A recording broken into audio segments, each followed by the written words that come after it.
అందరికీ వందనాలండి.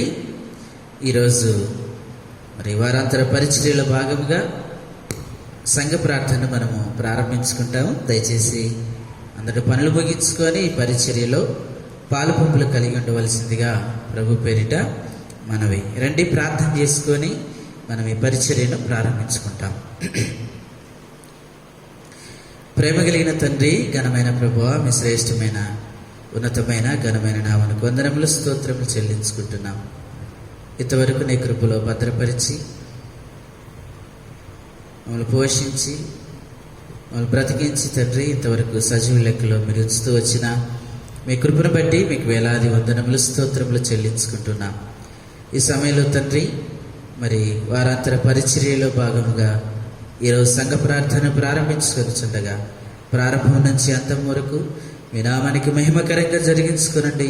పాడబోయేటటువంటి పాటలోను వాక్యంలోను మీరు సహాయపడుతురండి ప్రభువా. మరి మేము ఎలా ప్రార్థన చేయాలి అనే విషయాలు మీ పరిశుద్ధ లేఖన గ్రంథంలో నుంచి మాకు అనుగ్రహించండి. ఈ రీతిగా తండ్రి, ఈ పరిచర్య ద్వారా మీ నామానికి మహిమ ఘనత ప్రభావాలు తెచ్చుకుంటున్నామని ముందున్న పరిచర్యను మీ కృపగల చేతులకు అప్పచెప్తూ మీ కృపా సత్యాన్ని కోరుకుంటూ, అలాగే ఈ పరిచర్యలో పాలు పంపులు కలిగి ఉంటున్నటువంటి వారిని కూడా జ్ఞాపకం చేసుకునండి. అనేకులు ఈ పరిచర్యలో పాలు పంపులు కలిగి ఉంటున్నట్లుగా కావలసిన మనసును మీరు అనుగ్రహించమని యేసు పరిశుద్ధ నామమును బట్టి అడిగి వేడుకొనిచున్నాము తండ్రి, ఆమేన్.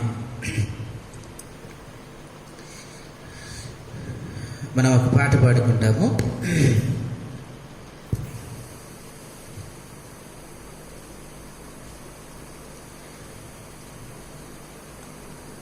పాట సంఖ్య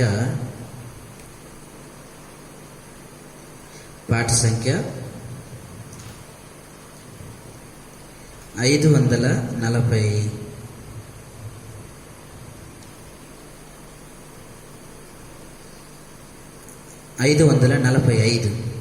క్రొత్త పాటల పుస్తకంలో 545, పాత పాటల పుస్తకం అయితే 458. కొత్త పాటల పుస్తకం అయితే 545.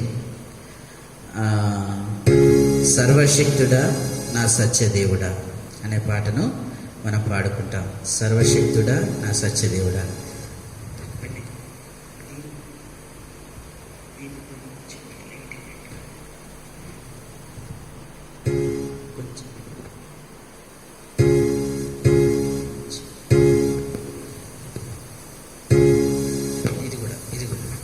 కొద్దిగా 545 సర్వశక్తుడా నా సత్యదేవుడా అనేటువంటి పాటను మనం పాడుకుంటాము.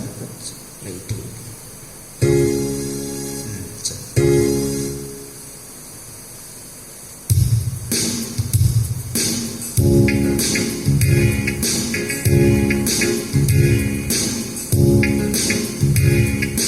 సర్వశక్తుడా నా సత్యదేవుడా, ఓ సర్వశక్తుడా నా సత్యదేవుడా, సర్వదా నిన్నునే స్మరితును, సర్వదా నిన్నునే స్మరితును.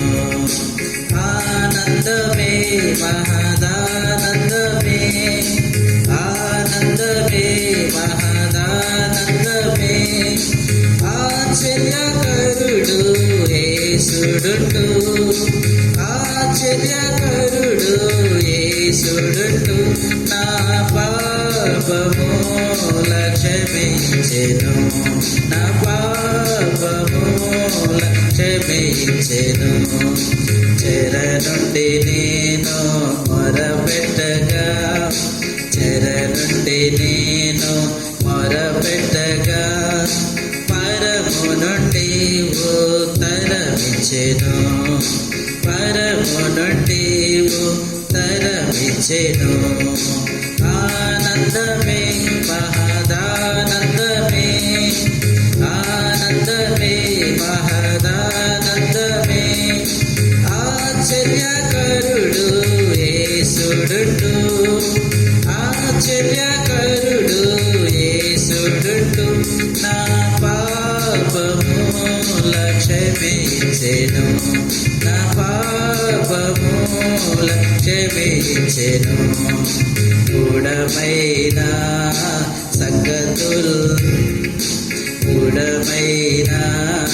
సంగతులను గ్రహించునట్లు ప్రభు చేయును. గ్రహించునట్లు ప్రభు చేయును. ఆనందమే మహదానందమే, ఆనందమే మహదానందమే. ఆశ్చర్యకరుడు యేసుడుండు, ఆశ్చర్యకరుడు యేసుడుండు. నా పాపముల క్షమించెను, నా పాపముల క్షమించెను. అడుగు వాటి కన్నా ప్రభువు, అడుగు వాటి కన్నా ప్రభువు అత్యధికముగా దయ చేయును. అత్యధికముగా ప్రభువు ఆనందమే మహదానందమే, ఆనందమే మహదానందమే. ఆశ్చర్యకరుడు యేసుడుండు, ఆశ్చర్యకరుడు యేసుడుండు. నా పాపముల క్షమించెను, నా పాపముల క్షమించెను. ఊహకు మించిన కార్యములన్, ఊహకు మించిన కార్యములన్ మహాప్రభు నడిగిన నెరవేర్చును, మహాప్రభు నడిగిన నెరవేర్చును. ఆనందమే మహదానందమే, ఆనందమే మహదానందమే. ఆశ్చర్యకరుడు యేసుడుండు, కరుడు యేసుడుండు. నా పాపముల క్షమించును, నా పాపముల క్షమించును. వేడుకొనక మునిపే ప్రభు, వేడుకొనక మునిపే ప్రభు వడిగా మాకు తరమించును, వడిగా మాకు తరమించును. ఆనందమే మహదానందమే, ఆనందమే మహదానందమే. ఆశ్చర్యకరుడు యేసుడుండు, ఆశ్చర్యకరుడు యేసుడుండు. నా పాపముల క్షమించెను, నా పాపముల క్షమించెను. మునుపటి కన్నా అధికము మేలులా, మునుపటి కన్నా అధికము మేలులా మాకు కలుగా చేయును, మాకు కలుగా చేయును. ఆనందమే మహదానందమే, ఆనందమే మహదానందమే. ఆశ్చర్యకరుడు యేసుడుండు, ఆశ్చర్యకరుడు యేసుడుండు. నా పాపముల క్షమించెను, నా పాపముల క్షమించెను. ప్రార్థనకు ప్రతిఫలముల్, ప్రార్థనకు ప్రతిఫలముల్ ప్రియముగను సగును హల్లెలూయా, ప్రియముగను సగును హల్లెలూయా. ఆనందమే మహదానందమే, ఆనందమే మహదానందమే. ఆశ్చర్యకరుడు యేసుడుండు, ఆశ్చర్యకరుడు యేసుడుండు. నా పాపముల క్షమించెను, నా పాపముల క్షమించెను. సర్వశక్తుడా నా సత్యదేవుడా, ఓ సర్వశక్తుడా నా సత్యదేవుడా, సర్వదా నిన్ను నే స్మరింతును, సర్వదా నిన్ను నే స్మరింతును. ఆనందమే మహదానందమే, ఆనందమే మహదానందమే, ఆశ్చర్యకరుడు యేసుడుండు, ఆశ్చర్యకరుడు యేసుడుండు. నా పాపముల క్షమించెను, నా పాపముల క్షమించెను.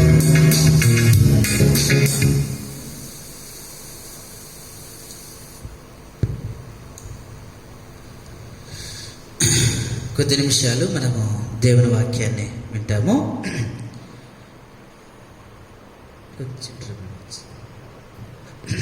కొద్ది నిమిషాలు దేవుని వాక్యాన్ని మనం విని ప్రార్థనలోనికి ప్రవేశిస్తాము. పరిశుద్ధ బైబిల్ గ్రంథంలో నుంచి యోనా గ్రంథము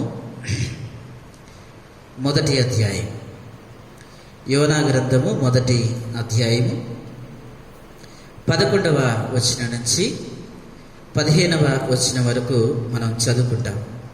యోనా గ్రంథము మొదటి అధ్యాయము 11వ వచనం నుంచి 15వ వచనం వరకు మనందరం కలిసి చదువుకుంటాం. దయచేసి చూస్తున్న వారు కూడా మరి బైబిల్ తీసి చదవలసిందిగా ప్రభు పేరిట మనవి. 11వ వచనం. అప్పుడు వారు, సముద్రం పొంగుచున్నది, తుఫాను అధికమవుతున్నది, సముద్రము మా మీదికి రాకుండా నిమ్మలించినట్లు మేము నీకేమి చేయవలెనని అతన్ని అడుగుగా, యోనా, నన్ను బట్టియే ఈ గొప్ప తుఫాను మీ మీదికి వచ్చినని నాకు తెలిసి ఉన్నది. నన్ను ఎత్తి సముద్రంలో పడవేయుడి, అప్పుడు సముద్రము మీ మీదికి రాకుండా నిమ్మలించునని అతడు వారితో చెప్పినను. వారు వాడను దరికి తెచ్చుటకు తెడ్లను బహుబలముగా వేసిరి, గాని గాలి తమకు ఎదురై తుఫాను బలము చేత సముద్రం పొంగియుట వలన వారి ప్రయత్నము వ్యర్థమాయెను. కాబట్టి వారు, యెహోవా, నీ చిత్త ప్రకారముగా నీవే దీన్ని చేసితివి, ఈ మనిషిని బట్టి మమ్మను లయము చేయకుందువుగాక, నిర్దోషిని చంపితిరన్న నేరము మా మీద మోపకుందువుగాక అని యెహోవాకు మనవి చేసుకొని యోనాను ఎత్తి సముద్రములో పడవేసిరి. పడవేయగానే సముద్రము పొంగకుండా ఆగెను. ప్రభు సహాయం కొరకై చిన్న ప్రార్థన చేసుకుంటాం.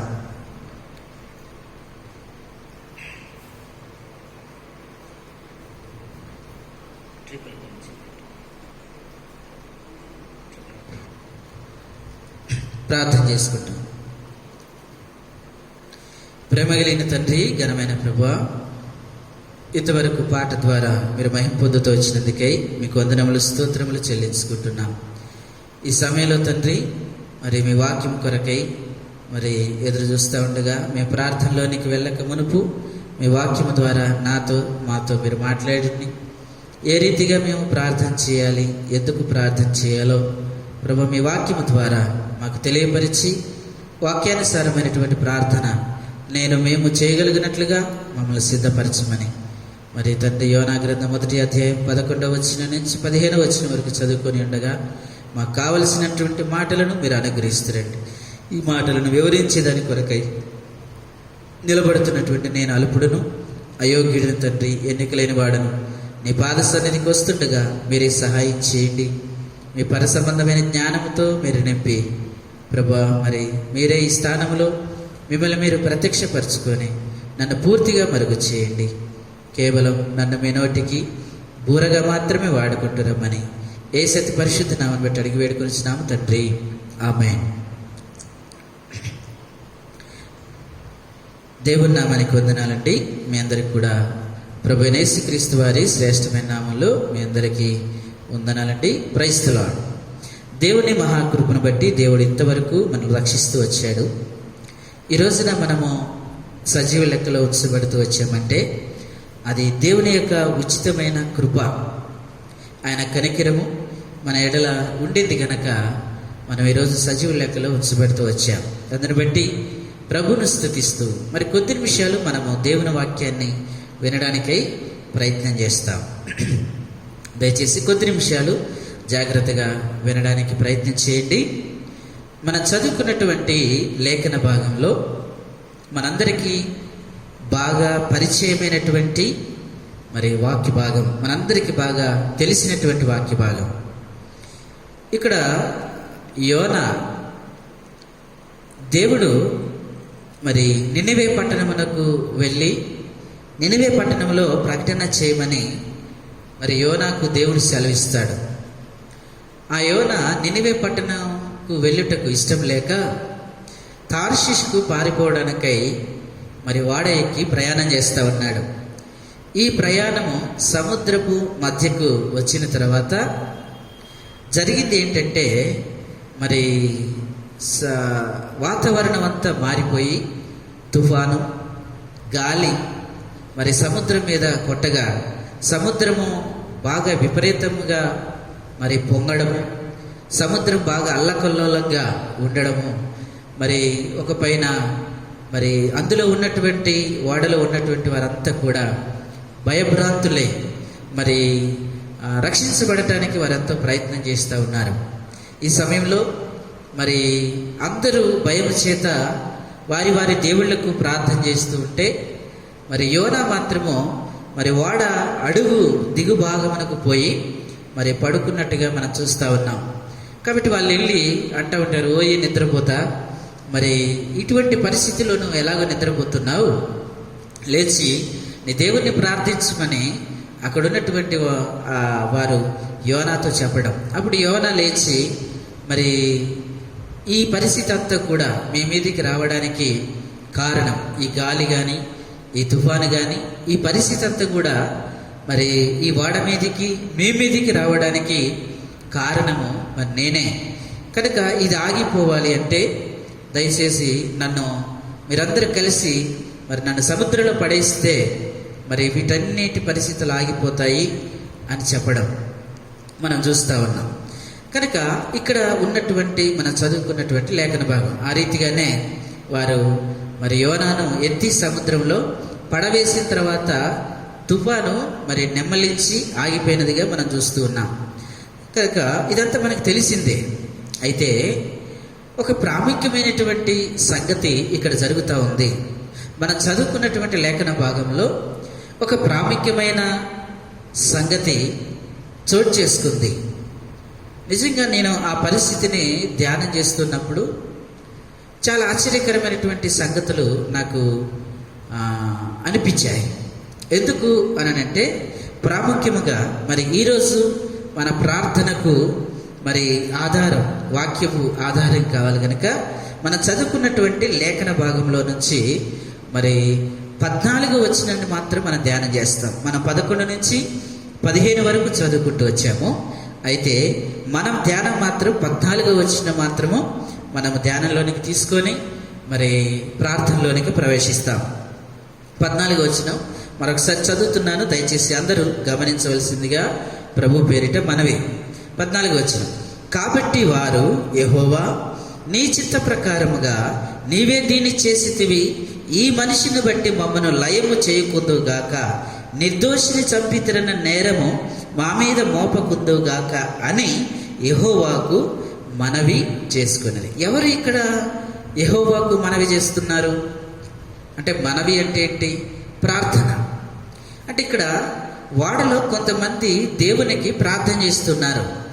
వారు ఎవరు అని చూస్తే అందులో ఉన్నటువంటి ఓడ నావికులు, ప్రయాణం చేసేటటువంటి వారంతా కూడా ఎవరు?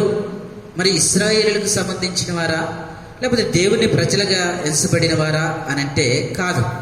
ఆ వాడిలో ఉన్న వారంతా కూడా అన్యులుగా ఉన్నారు. అందులో ఒక యోనా తప్ప మరి హెబ్రీయుడని చెప్పుకున్నాడు, కానీ మిగతా వారంతా కూడా ఎవరంటే అన్యులుగా ఉన్నారు. ఈ అన్యులుగా ఉన్నటువంటి వారు వాడకొచ్చినటువంటి పరిస్థితిని బట్టి, తుఫానును బట్టి వారు ఏం చేస్తున్నారంటే ప్రార్థన చేయటం మొదలు పెడతా ఉన్నారు. కనుక వీరు చేసినటువంటి ప్రార్థనలో నుంచి, అనగా ఈ అన్యులు చేసినటువంటి ప్రార్థనలో నుంచి కొన్ని విషయాలు మనం నేర్చుకోవడానికి మరి ఏమైనా ఉందా? మనం ఒకసారి ఈ లేఖన భాగాన్ని మనం బాగా ధ్యానం చేసుకుంటే కొన్ని విషయాలు మనకు అర్థమవుతాయి. కనుక ప్రార్థన చేయవలసినటువంటి యోనా ప్రార్థన చేయటం లేదు. యాక్చువల్గా ప్రార్థన చేయవలసింది ఎవరంటే యోనా. ఎందుకంటే దేవుడు యోనాకు తెలుసు, యోనా మొరపెడితే దేవుడు కార్యం చేస్తాడని తెలుసు. ప్రార్థించవలసినటువంటి యోనా ప్రార్థించకుండా ఉన్నాడు. అయితే ప్రార్థనే తెలియనటువంటి అన్యులు మరి వాడలో ప్రార్థన చేయటం మనం చూస్తూ ఉన్నాం. కనుక వీరి ప్రార్థన ద్వారా మరి మనం నేర్చుకోవాల్సినటువంటి విషయాలు ఏంటి, మనం కూడా ఏ విధంగా ప్రార్థన చేయాలో మరి కొన్ని విషయాలు వీరి విషయాల నుంచి మనం చదువుకుంటాం. కనుక మొట్టమొదటిగా ఒక 5 అంశాలు వీరి యొక్క ప్రార్థనా జీవితంలో నుంచి మనం నేర్చుకోవడానికి ప్రయత్నం చేస్తాం. వీరు చేసిన ప్రార్థనలో ఒక 5 అంశాలు మనం చూస్తాం. మొట్టమొదటిగా 14వ వచనం చదువుతున్నాను. 14వ వచనం, కాబట్టి వారు యెహోవా నీ చిత్త ప్రకారముగా నీవే దీనిని చేసితివి అంటున్నారు. జాగ్రత్తగా గమనిద్దాం. ప్రార్థన చేయవలసినటువంటి యోనా ప్రార్థన చేయకుండా ఉన్నాడు. ప్రార్థనే తెలియనటువంటి అన్యులు ప్రార్థన చేస్తూ ఉన్నారు.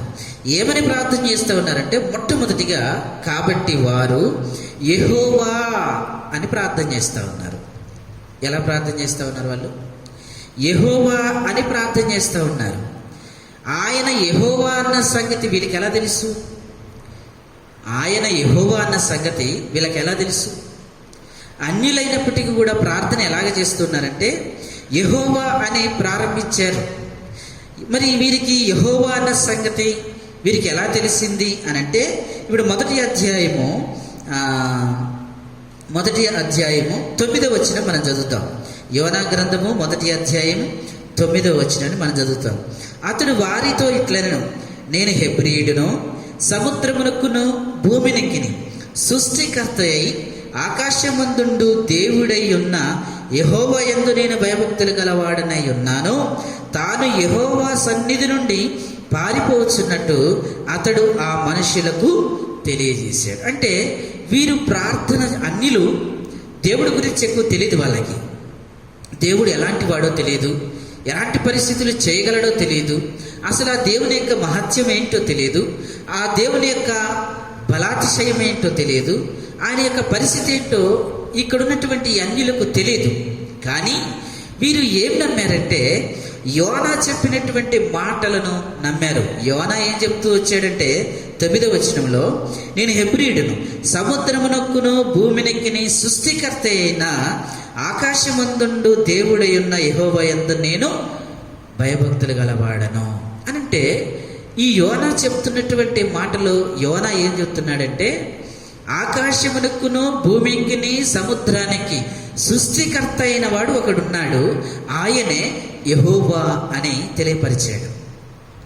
నేను ఆ యెహోవా సన్నిధి నుంచి పారిపోతున్నానని ఆ ప్రజలకు చెప్తూ వాళ్ళు తెలియజేసాడని ఉంది కదా 10వ వచనంలో. తాను యెహోవా సన్నిధి నుండి పారిపోతున్నట్టు అతడు ఆ మనుషులకు తెలియపరిచాడంట. అంటే వీరు తెలియపరచగానే పరిస్థితులన్నీ భయంకరమైనటువంటి పరిస్థితులు ఉన్నాయి. మరి అంతవరకు వాళ్ళు నమ్ముకున్న దేవతలు వేరు.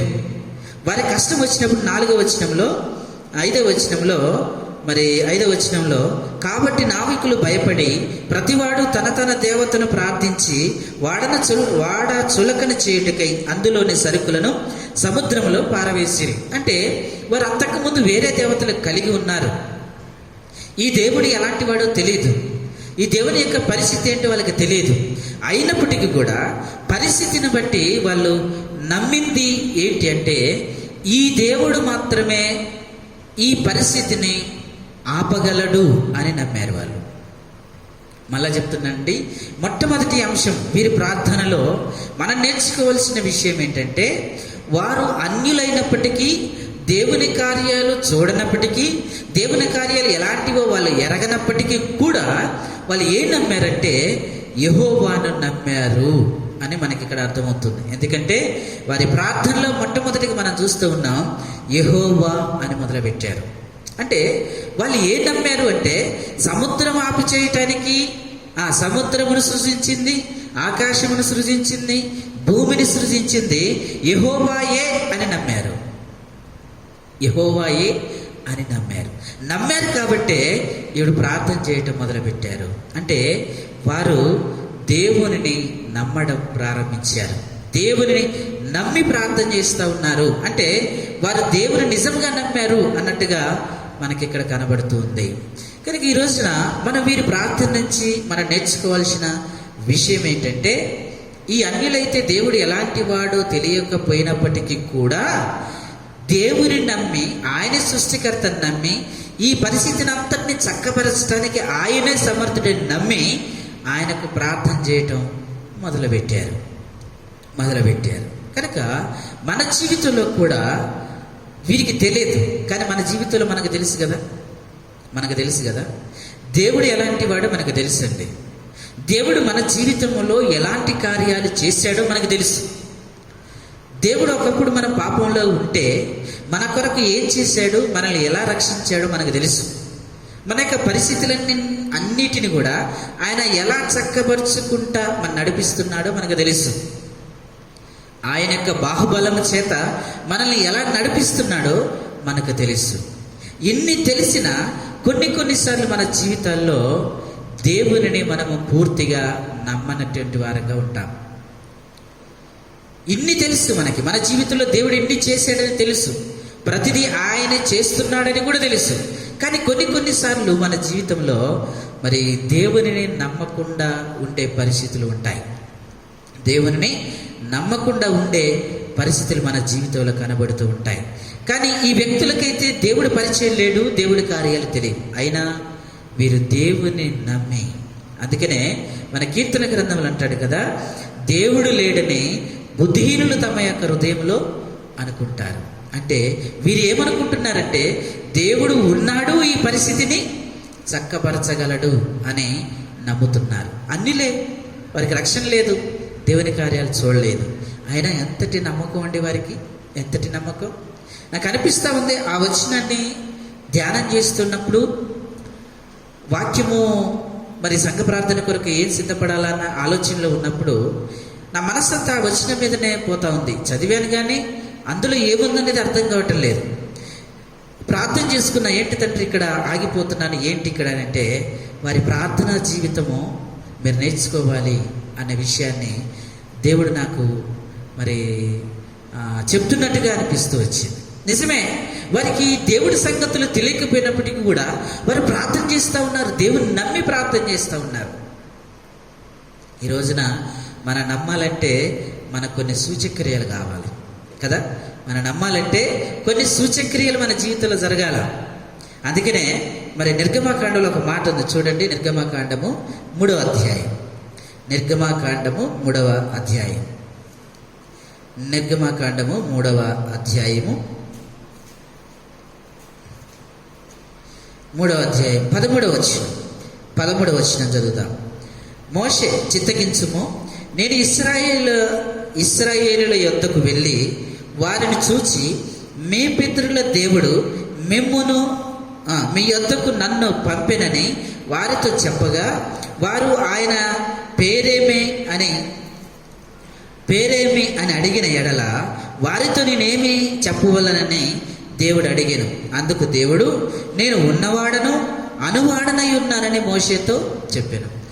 అంటే దేవుడు ఉన్నాడు, దేవుడు ఏదైనా చేయగలడు అని మోషే నమ్మడానికి మోషే జీవితంలో దేవుడు నిరూపణ చేసుకోవాల్సి వచ్చింది. మోషే గారి జీవితంలో దేవుడు నిరూపణ చేసుకోవాల్సి వచ్చింది. పొద విషయంలో నిరూపణ చేసుకోవాల్సి వచ్చింది. పొద మండుతుంది కానీ కాలట్లేదు. ఇక్కడికి వస్తే నువ్వు బాగానే చెప్తున్నావు కానయ్యా, నేను ఇశ్రాయేలు యొద్దకు వెళ్ళి మీ దేవుడు నన్ను మరి మీ యొద్దకు పంపించాడనంటే ఆ దేవుడి పేరేని అడుగుతారు, మరి ఏం చెప్పాలి నేను అని అంటే, నేను ఉన్నవాడను అని చెప్పమన్నాడు. అంటే మోషే జీవితంలో ఏం కనబడుతుందంటే ఆయనే దిగి వచ్చి కనబడి నేను ఉన్నాను, ఉన్నవాడను అని చెప్పుకోవాల్సిన పరిస్థితి వచ్చింది. అంత చెప్పినప్పటికీ కూడా మోషే ఏమంటున్నాడు? 4వ అధ్యాయము మొదటి వచనం. అందుకు మోషే, చిత్తగించము, వారు నన్ను నమ్మరు, నా మాట వినరు, యెహోవా నీకు ప్రత్యక్షము కాలేదందురు అని ఉత్తరం ఇవ్వగా, యెహోవా నీ చేతిలోనిది ఏమిటి అని అడిగాను. అందుకు అతడు కర్ర అనెను. అప్పుడు ఆయన నేలను దాన్ని పడవేయమనను. అతడు నేల మీద పడవేయగానే అది పామాయను.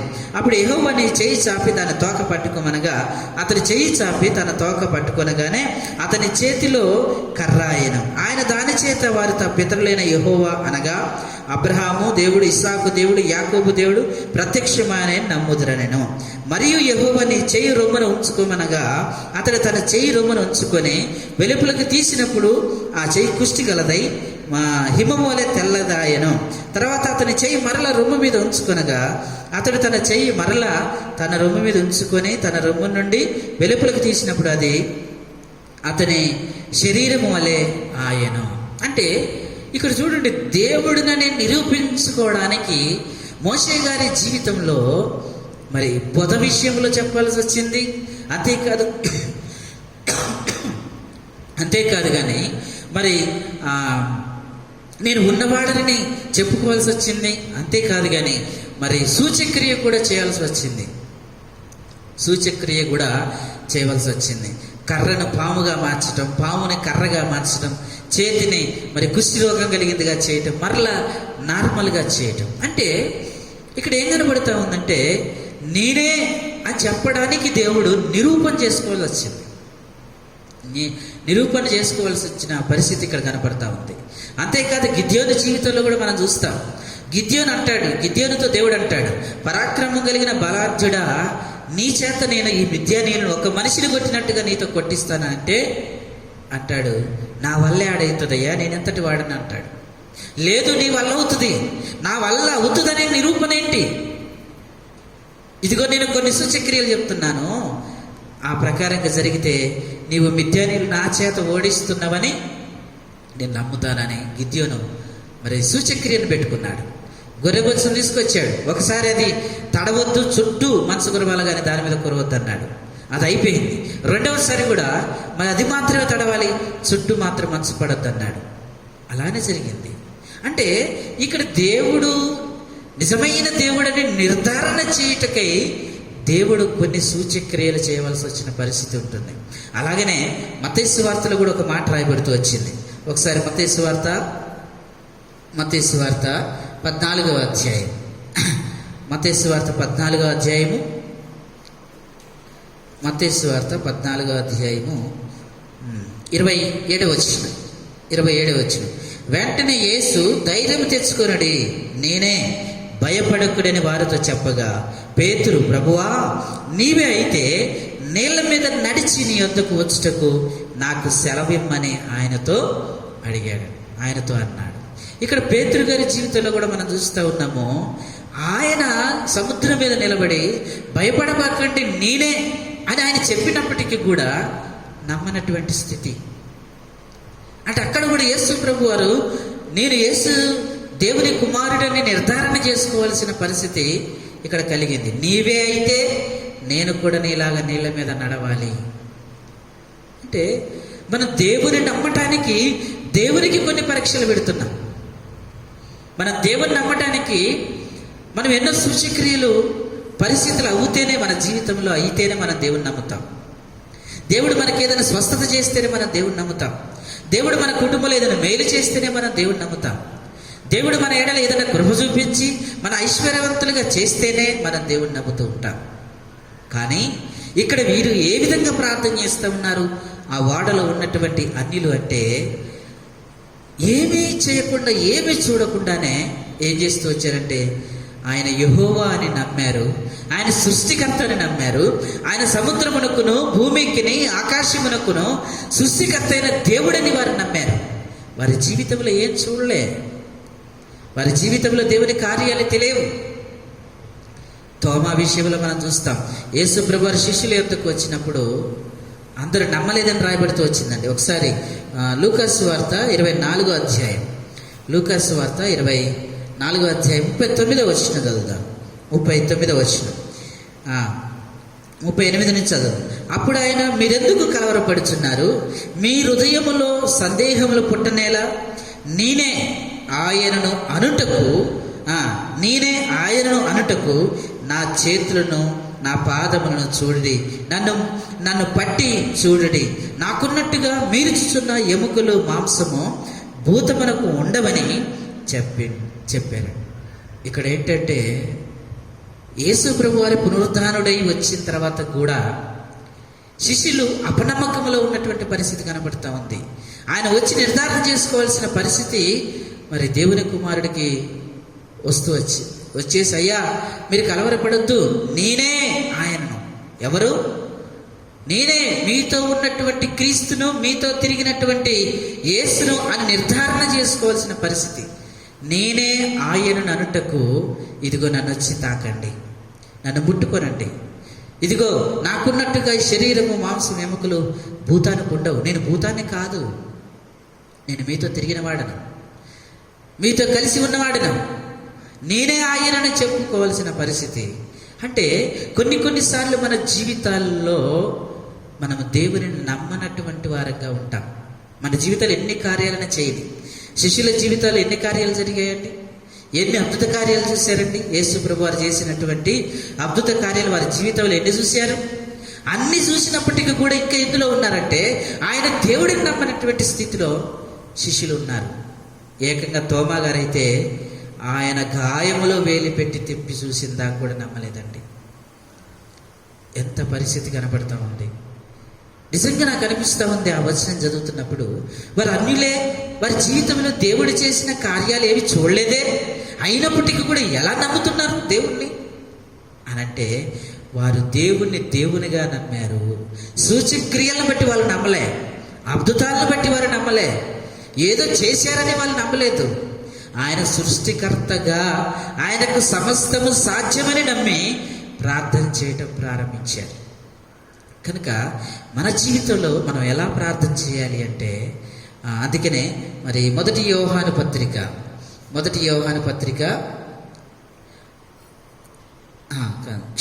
హెబ్రీలకు రాసిన పత్రిక 11వ అధ్యాయం. హెబ్రీలకు రాసిన పత్రిక 11వ అధ్యాయము 6వ వచనం చదువుదాం. 6వ వచనం, విశ్వాసము లేకుండా దేవునికి ఇష్టడై ఉండుట అసాధ్యము. దేవుని యొద్దకు వచ్చువాడు ఆయన ఉన్నాడనియు, తన్ను వెతుకు వారికి ఫలము దయచేయవాడనియు నమ్మవలెను కదా. ఆయన యొద్దకు వచ్చువాడు ఏమని నమ్మాలంటే, ఆయన ఉన్నవాడని నమ్మాలి, ఆయన ఫలమును దయచేయవాడని నమ్మాలి. ఇక్కడ ఉన్నటువంటి అన్యులు, వాడలో ఉన్నటువంటి అన్యులు ఏమని ప్రార్థన చేస్తున్నారంటే, యెహోవా అని ప్రార్థన చేస్తున్నారు. అంటే వాళ్ళు ఏం నమ్మారంటే, యెహోవా అనే సృష్టికర్త ఉన్నాడు, ఆయనే అన్నిటికీ సర్వాధికారి. ఈ తుఫాను, ఈ గాలి, ఈ పరిస్థితులన్నీ కూడా నిమ్మలం చేయగలిగినటువంటి వాడు ఆయనే అని నమ్మాడు. అంటే వారి జీవితంలో ఏమి చూడనప్పటికీ కూడా అంతగా నమ్మి ప్రార్థన చేస్తున్నారు వారు. మన జీవితంలో కూడా దేవుడు మన జీవితంలో ఎన్నే చేసినప్పటికీ ఇంకా అపనమ్మకం, ఇంకా దేవుని మనం పూర్తిగా నమ్మనటువంటి స్థితి. ప్రార్థన చేస్తాం కానీ డౌట్ఫుల్గా ప్రార్థన చేస్తాం. ఏమో ప్రార్థన చేశారు, అయితో కాదు అంటే మన జీవితంలో అయితో కాదు అనుకోవడానికి అక్కడ మనం మొరపెట్టింది మరి అసమర్థత కలిగిన దేవుడు కాదు. ఆయన సామర్థ్యం కలిగినటువంటి దేవుడికి మొరపెట్టిన తర్వాత కూడా ఎందుకు కాదు అంటే నమ్మాలి. ముందుగా మనం దేవుణ్ణి పరిపూర్ణముగా ఆయన చేయగలడు అని నమ్మితేనే మనం ప్రార్థన చేయాలి. అపనమ్మకంతో మనము ప్రార్థన చేయకూడదు. ఎందుకంటే ఈ అన్యులు మనకు నేర్పిస్తున్నారు. ఏం నేర్పిస్తున్నారంటే, మేమేమి చూడకపోయినప్పటికీ దేవునిగా నమ్మాము, సృష్టికర్తగా నమ్మాము, ఆయన సమస్తము చేయగలడని నమ్మాము, కాబట్టి మేము ప్రార్థన చేస్తున్నాము అని వారు మనకు నేర్పిస్తున్నారు. కనుక మన జీవితంలో మనం కూడా దేవుడు ఉన్నాడని, ఆయన ఫలము దయచేవాడని నమ్మికతో ప్రార్థన చేయాలి. ఇది మొట్టమొదటి అంశము. మరి వారి ప్రార్థనలో కనబడతా ఉంది. రెండవదిగా వారి ప్రార్థనలో ఏం కనబడతా ఉందో ఒకసారి చూద్దాం. వారి ప్రార్థనలో ఏం కనబడతా ఉందో చూద్దాం. యోనా గ్రంథము మరి మొదటి అధ్యాయం, యోనా గ్రంథం మొదటి అధ్యాయం 14వ వచనం మరలా చదువుదాం. 14వ వచనం. కాబట్టి వారు యెహోవా, మరలా చదువుతున్నాను 14వ వచనం. కాబట్టి వారు యెహోవా ఏమంటున్నారండి? మొట్టమొదటిగా వారి ప్రార్థనలో ఏం చేస్తున్నామంటే వారు దేవునిని నమ్మారని చూస్తూ ఉన్నాం. రెండవది ఏం కనపడుతుంది వీరి ప్రార్థనలో అంటే, కాబట్టి వారు యెహోవా అని సంబోధిస్తున్నారు. యెహోవా అని సంబోధిస్తున్నారంటే ఎందుకు సంబోధిస్తున్నారు అని ఒకసారి ఆలోచన చేద్దాం. ఎందుకు వారు సంబోధిస్తున్నారు అనంటే, అంతకు ముందు వారు ప్రార్థన చేశారు. ఆ అన్యులు ప్రార్థన చేశారు. ఎవరికి చేశారంటే 5వ వచనం చదువుదాం. 5వ వచనం, మొదటి అధ్యాయం 5వ వచనం. కాబట్టి నావికులు భయపడి ప్రతివాడును తన తన దేవతను ప్రార్థించి వాడ చులకన చేటుకై అందులో సరుకులు సముద్రంలో పడవేసిరి. అంటే అంతకు ముందు వారు ఎలా ప్రార్థన చేశారు అని చూస్తే వారు తమ తమ దేవతలను బట్టి ప్రార్థన చేశారు. కానీ ఇక్కడికి వచ్చేసరికి ఎవరి ప్రార్థన చేస్తున్నారంటే యెహోవా అని ప్రార్థన చేస్తున్నారు. అంటే వీరిలో కనబడుతున్న రెండవ లక్షణము ఏంటి అంటే, వారు ఇంతకు ముందు ఏ దేవతల మీద ఆధారపడ్డారో, ఏ దేవతలనైతే వాళ్ళు నమ్ముకున్నారో, ఏ దేవతలనైతే వాళ్ళు పూజించారో, ఇప్పుడు వారు నమ్ముకున్నటువంటి ఆ దేవతలను, ఏ దేవతలపైనైతే ఆధారపడ్డారో ఆ దేవతలన్నిటిని కూడా వారు ఇప్పుడు ఏం చేశారంటే వారి జీవితంలో నుంచి తీసివేశారు. అంతకుముందు వారి ప్రార్థన ఎలా చేశారంటే తమ తమ దేవుళ్ళకు ప్రార్థన చేశారు. అంటే వారి జీవితంలో కొన్ని దేవతలు ఉన్నాయి, కొంతమంది దేవుళ్ళు ఉన్నారు వారి జీవితంలో. కాబట్టి ఆ దేవుళ్ళకి ప్రార్థన చేశారు, అది జరగలేదు. ఇప్పుడు యెహోవాను బట్టి ప్రార్థన చేస్తున్నారు అంటే అర్థం ఏంటంటే, అంతకు ముందు దేవతలుగా వారి జీవితంలో ఉన్న ఆ దేవతలన్నిటిని కూడా ఇప్పుడు వాళ్ళు ఏం చేశారంటే తీసేశారు. ఎందుకు తీసేశారంటే ఇవన్నీ కూడా చేయలేవు, చేయగలిగిన వాడు ఒక్కడే అని అప్పటిదాకా తమ దేవతలను బట్టి ప్రార్థన చేసిన వారు ఇప్పుడు యెహోవాను బట్టి ప్రార్థన చేస్తున్నారు. అంటే వారి జీవితంలో ఏవి దేవతలుగా ఉన్నాయో, ఏవి దేవతలుగా వీరు ఆధారపడ్డారో, ఏవి సహాయం చేస్తాయి అని నమ్మారో, వేటిపైన వారి విశ్వాసం ఉంచుతూ వచ్చారో, ఇప్పుడు వాటన్నిటిని కూడా వారు తీసేసి ఇప్పుడు యెహోవా మీద ఆధారపడ్డ ప్రార్థన కనపడతా ఉంది మనకి. యెహోవా మీద ఆధారపడ్డారు కదా. నిజంగా ఒక దేవతను విడిచిపెట్టడం అంటే మామూలు విషయం కాదు. అయినా వారు విడిచిపెట్టి ఇప్పుడు ఏం చేస్తున్నారంటే వారు ప్రార్థన చేస్తున్నారు. అంటే తమ దేవతలను ఏం చేశారు? విడిచిపెట్టారు. వేటి మీద ఆధారపడ్డారో వాటిని విడిచిపెట్టారు. వేటిని దేవుళ్ళుగా చేసుకున్నారో వాటిని విడిచిపెట్టి ఇప్పుడు యెహోవా నామమున ప్రార్థన చేయడం ప్రారంభించారు అన్యులు. కాబట్టి వీరి ప్రార్థన ద్వారా దేవుడు మనకు నేర్పించాలనుకుంటున్నటువంటి రెండవ పాఠం ఏంటంటే, మన జీవితంలో కూడా మనం కొన్ని దేవతలు చేసుకొని ఉంటాం, కొన్ని దేవతల పైన మనం ఆధారపడి ఉంటాం. ఏంటి ఆ దేవతలు అంటే ఈ లోక సంబంధమైన దేవతలు అనుకోబాకండి. మన జీవితంలో కొన్ని దేవతలుగా విలసిల్లి మరి పూజించబడుతూ ఉంటాయి. ఏంటి ఆ దేవతలు అంటే, మనం వేటిపైన ఆధారపడుతూ ఉంటామంటే మన జీవితంలో కొన్ని దేవతలు, కొంతమంది మరి మనుషులను ఆధారం చేసుకుంటారు. అంటే మనుషులను దేవతలుగా వారి జీవితంలో, మరి ఒక వ్యక్తిని తమ జీవితంలో దేవుడిగా భావిస్తారు కదా. అంటే వారి దేవతగా మరి వారి యొక్క హృదయంలో పెట్టుకుంటారు.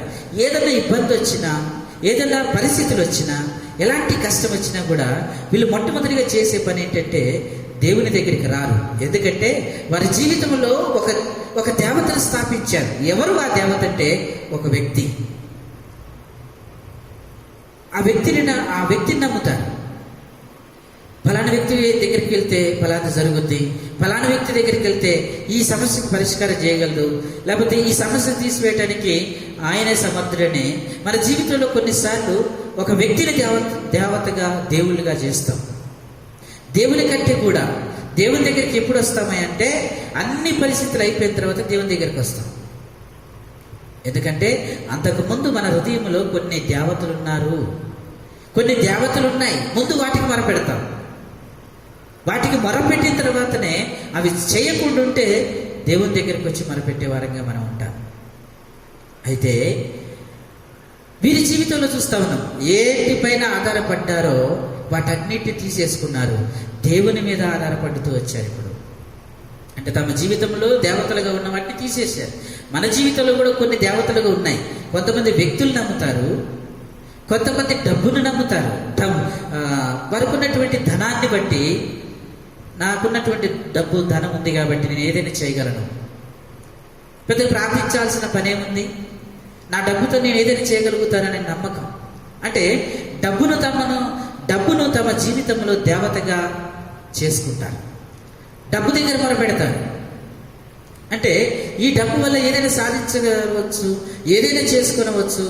ఈ డబ్బు ఉంది కాబట్టి నేను ఇక్కడ కాకపోతే ఇంకొకడ కాకపోతే ఇంకొకడ ఎక్కడికి వెళ్ళైనా సరే నేను చేయించుకోనగలను, నాకు డబ్బు ఉంది, ధనం ఉంది, ఆస్తుంది అనే దేవత మన జీవితాల్లో, కొంతమంది జీవితాల్లో ఉంటుంటుంది. అంటే ఒక వ్యక్తిని దేవతలుగా చేసుకుంటారు, ధనాన్ని దేవతలుగా చేసుకుంటారు, కొంతమంది అండను దేవతగా చేసుకుంటారు కదా, అండను దేవతగా చేసుకుంటారు. అంటే నాకు ఏదైనా పరిస్థితి వస్తే నా అండ ఉంది, అందుకే అంటారుగా అండను పట్టుకొని ఏం పాకాలంట, కొండను పాకాలంట.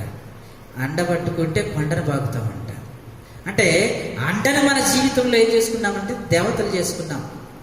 మన జీవితంలో అండ, నాకేంటే నా వాళ్ళు ఉన్నారు, నాకేం జరిగినా నా వాళ్ళు చూసుకుంటారు, నా అండ పెద్దది, నాకున్నటువంటి బంధువర్గం చాలా పెద్దది, ఏదైనా నేను చెప్పగలిగితే చేసేవాళ్ళు చాలామంది ఉన్నారు.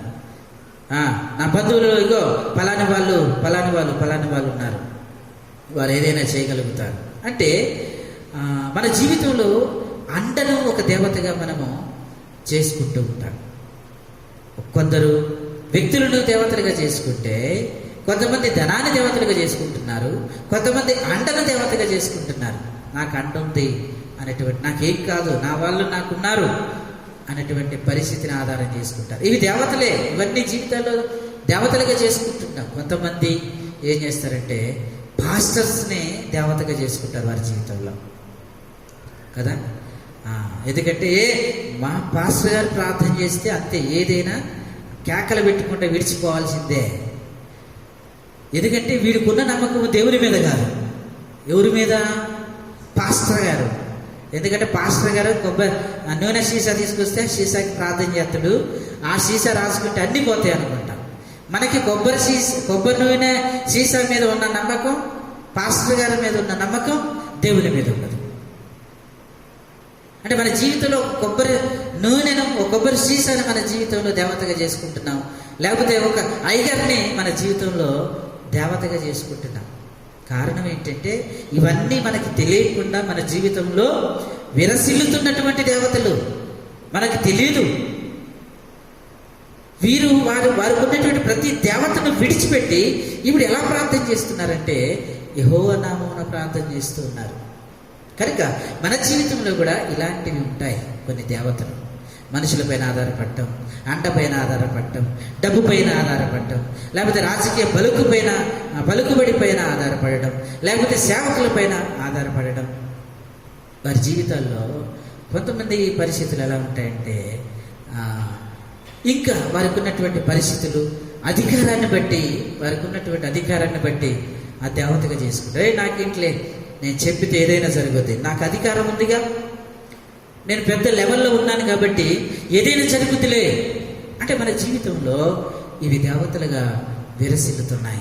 అయితే మన జీవితంలో ఒక కార్యం జరగాలి అంటే ముందు వీటన్నిటిని విడిచిపెట్టాలి.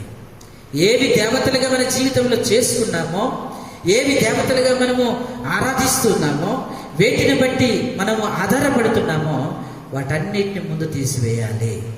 దేవుడు మన జీవితంలో కార్యం చేయాలి అంటే మనము దేవతలుగా చేసుకున్నటువంటి వాటిని తీసివేయాలి. ఇక్కడ ఉన్నటువంటి ఈ వాడలో ఉన్న ప్రజలు అన్యులు అయినప్పటికీ కూడా వారు ఏం చేస్తున్నారంటే వారి జీవితంలో ఇంతవరకు ఏదైతే ఆధారపడ్డారో, ఏదైతే దేవతలు అనుకున్నారో వాటన్నిటిని కూడా తీసేసుకొని ఇప్పుడు యెహోవా నామమున ప్రార్థన చేస్తూ వచ్చారు. కనుక ఈ రోజున నేను కూడా ఎలా ప్రార్థన చేయాలి అని అంటే మరి ఏ రీతిగా వారు ప్రార్థన చేశారో, వారి జీవితంలో వారు ఆధారపడ్డాయి అన్నీ కూడా తీసేశారు. మనకు తెలుసు, సుంకరి పరిసేయుడు ప్రార్థన చేయటానికి మరి దేవాలయానికి వచ్చినప్పుడు పరిసేయుడు ప్రార్థన చేస్తాడు. ఏ విధంగా చేస్తాడు? ఉపవాసం ఉంటున్నాను, దశభాగం ఇస్తున్నాను, నేను అన్నిని కాదు, దొంగని కాదు, వ్యభిచారిని కాదు, చోరుని కాదు అంటాడు. అంటే పరిసేయుడికి తెలియకుండానే పరిసేయుడిలో ఎన్ని దేవతలు ఉన్నాయి చూసారా? దొంగని కాదనే, వ్యభిచారిని కాదనే, మరి ఉపవాసం ఉంటుందనే దేవతను. అంటే వీటిని బట్టి తను నీతిమంతుడిగా చేయబడుతున్నాను అనుకుంటున్నాడు ఆయన. అంటే తన జీవితంలో ఇవి దేవతలుగా ఉన్నాయి. పరిసేయుడి జీవితంలో ఇవి దేవతలుగా ఉన్నాయి. కొంతమంది జీవితాలు ఇలాంటివి కూడా ఉంటాయి. కొంతమంది మనుషులను, ధనాన్ని, అధికారాన్ని, అండను, వీటిని ఆధారం దేవతలుగా ఉంటే, కొంతమందికి ఎలాంటి దేవతలు ఉంటాయంటే చేస్తున్న భక్తిని బట్టి, నేను చేసే భక్తికి తిరిగి ఏంటి, నేను చేస్తే ఏదైనా జరుగుద్ది, నా విశ్వాసం గొప్పది, నా ప్రార్థనా జీవితం గొప్పది, నా ఆత్మీయ జీవితం గొప్పది అని అనుకుంటాం. అంటే దేవుని కంటే కూడా మనం ఏం చేసుకుంటామంటే మన జీవితంలో కొన్ని దేవతలుగా చేసుకుంటాం. ఏంటి ఆ దేవతలు అంటే నా భక్తి, నా యొక్క పరిస్థితులు వీటిని దేవతలుగా చేసుకుంటాం. దేవుని ముందు మన పరిస్థితులు ఎలాంటివి చెప్పండి? దేవుడు ఎలాంటి వాడంట? ఆయన మహా ఐశ్వర్యవంతుడు, ఆయన తేజస్సు కలిగినటువంటి కుమారుడు, దేవుని కుడి పార్శ్వమున ఉన్నటువంటి ఆయన, సింహాసనం మీద ఆసీనుడై ఉన్నటువంటి ఆయన తగ్గించుకొని లోకానికి వచ్చాడు కదా, దరిద్రుడిగా మార్చబడుతూ వచ్చాడు కదా. ఎంత గమ్మత్తుగా ఉందో చూడండి. అంతటి మహిమను విడిచిపెట్టి ఆయన రిక్తుడుగా ఆయన చేయబడితే, రిక్తుడుగా ఉన్నటువంటి మనము ఎంత హెచ్చించుకుంటున్నామండి? మన భక్తిని బట్టి, మన యొక్క పరిస్థితులను బట్టి. అంటే ఇవన్నీ కూడా మన జీవితంలో తెలియకుండా మన జీవితంలో విరసిల్లుతున్నటువంటి దేవతలు. వీటన్నిటిని పక్క పెట్టుకోవాలి. దేవుని పైన ఆధారపడాలి. మన భక్తి పైన, మన యొక్క మరి భక్తిపరమైన కార్యాల మీద కాదు, మనుషుల మీద, ధనం మీద, అధికారం మీద, లేకపోతే ఇతర పరిస్థితుల మీద కాదు, కానీ వీటన్నిటిని విడిచిపెట్టాలి. వీటన్నిటిని విడిచిపెట్టి నిజముగా దేవుని పైన ఆధారపడాలి. ఇక్కడ వాడలో ఉన్నటువంటి వారు ఎలా ప్రార్థన చేస్తున్నారంటే అన్నిటినీ విడిచిపెట్టి, వారు దేవతలుగా కొలిచిన వాటన్నిటిని విడిచిపెట్టి ఇప్పుడు యెహోవా నామమున ప్రార్థన చేస్తూ ఉన్నారు. ఇది రెండవ అంశం. ఎవరి జీవితంలో? వారి ప్రార్థన జీవితంలో మనకు కనబడుతున్న లక్షణం. మొట్టమొదటిది మరి మనం చూసాం, ఆయనే దేవుడని నమ్మి ప్రార్థన చేయటం చూస్తున్నాం. రెండవది యెహోవాను బట్టి, అంటే అంతకు ముందు దేవతలుగా ఉన్న వాటన్నిటిని తీసివేసి ప్రార్థన చేస్తున్నారు. మూడవదిగా 14వ వచనం, మొదటి అధ్యాయం 14వ వచనం, కాబట్టి వారు యెహోవా నీ చిత్త ప్రకారముగా నీవే దీనిని చేసితివి. మొట్టమొదటిగా ఆయనే దేవుడని నమ్మారు. రెండవదిగా ఆయనే దేవుడని నమ్మి తమ జీవితంలో దేవతలుగా విరసిల్లుతున్న వాటిని తీసేశారు. ఇప్పుడు మూడవదిగా ఎలా ఉంది చూడండి వాళ్ళ ప్రార్థన, నీ చిత్త ప్రకారముగా ఇది నీవే చేసితివి అంటున్నారు. అంటే వీళ్ళు వెంటనే మూడవ అంశంకి ఏం కనపడుతుందంటే దేవుని చిత్తాన్ని తెలుసుకున్నారు. ఏం తెలుసుకున్నారండి? నీ చిత్త ప్రకారంగా ఇది నీవే చేసావని తెలుసుకున్నారు. వారు మరి దేవుడిని తెలుసుకోవడమే కాదు, ఇతర దేవతలు విడిచిపెట్టడమే కాదు, కానీ మూడవదిగా దేవుని చిత్తాన్ని తెలుసుకున్నారు వీళ్ళు. అంటే ఇది దేవుడే జరిగిస్తున్నాడు అని, ఇలా జరగటం దేవుని చిత్తమని వాళ్ళు గ్రహించారు. ఇది నీ చిత్త ప్రకారంగా జరిగింది. వా, ఎంతటి విశ్వాస జీవితం అండి. ఒకసారి ఆ వాడలోనికి వెళ్ళి వాళ్ళతో పాటు మనం ఉంటే నాకు అనిపించింది, అసలు ఏంటి వీళ్ళ పరిస్థితి, వీళ్ళు అన్నిళ్ళు కదా, ఇలాంటి పరిస్థితిలోకి ఎలా రాగలుగుతున్నారు వాళ్ళు? దేవుని చిత్తాన్ని తెలుసుకుంటున్నారండి వీళ్ళు. ఇది నీ చిత్త ప్రకారమే జరిగింది అంటే దేవుని చిత్తాన్ని తెలుసుకున్నటువంటి వారు. అంటే ఈ ప్రార్థన ఎలాగుందంటే దేవుని చిత్తాన్ని తెలుసుకొని ప్రార్థన చేస్తున్నారు, అంతే కదా. ఏమంటారు? ఇది నీ చిత్త ప్రకారముగా, నీ చిత్త ప్రకారముగా నీవే దీనిని చేసితివి అంటే ఆయన చిత్తాన్ని తెలుసుకొని, ఆయన ఏం చేశాడని ఆయన చిత్తాన్ని తెలుసుకొని వీళ్ళు ఏం చేస్తున్నారంటే ప్రార్థన చేస్తున్నారు. అన్నిలే అబ్బో, ఎంత గొప్ప సంగతులు ఉన్నాయండి వీళ్ళ జీవితంలో. దేవుని చిత్తాన్ని తెలుసుకున్నారంట, దేవుని చిత్తాన్ని తెలుసుకున్నారంట. కానీ మన జీవితంలో, మన ప్రార్థన జీవితంలో కూడా దేవుని చిత్తాన్ని ఎరిగి మనం ప్రార్థన చేయాలి. దేవుని చిత్తాన్ని ఎరిగి మనం ప్రార్థన చేయాలి. ఒకసారి సొలొమోను ప్రార్థన చేస్తాడు. ఒకసారి మొదటి రాజుల గ్రంథము 3వ అధ్యాయము 5వ వచనం చదువుకుందాం. 3వ అధ్యాయము 5వ వచనం. 3వ అధ్యాయము 5వ వచనం.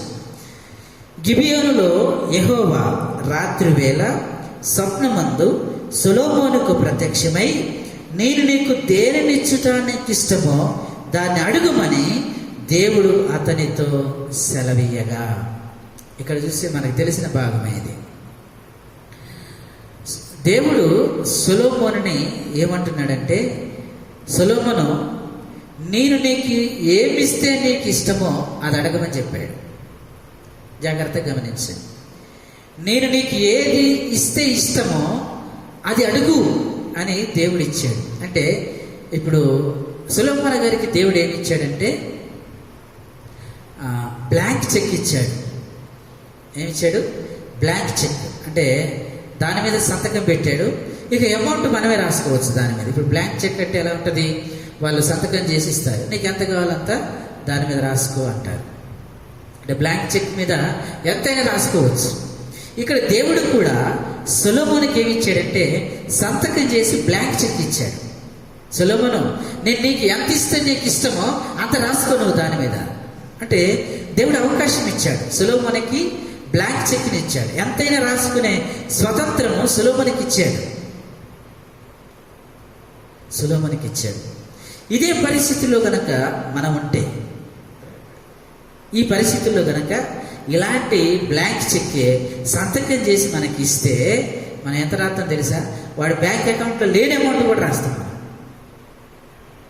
కదా. ఇప్పుడు ఆయన అకౌంట్లో ₹1,00,00,000 ఉండొచ్చు, బ్లాంక్ చెక్ ఇచ్చాడు రాసుకోమని. అప్పుడు మనం ఏం రాస్తాం? అన్నీ కళ్ళు పైకెత్తి అన్ని ఆలోచించి అంత ఇంత అంత ఇంత లెక్కేసుకొని ఆయనకున్నది కోటే, కానీ మనం 10 కోట్లు రాస్తాం దాని మీద. అప్పుడు ఇచ్చిన వాడికి ఏమైపోద్ది? మైండ్ బ్లాక్ అయిపోద్ది. ఇదేంట్రా బాబు, నాకు అకౌంట్ కంటే నా అకౌంట్లో లేని అమౌంట్ రాసేవు నువ్వు, అంతే కదా.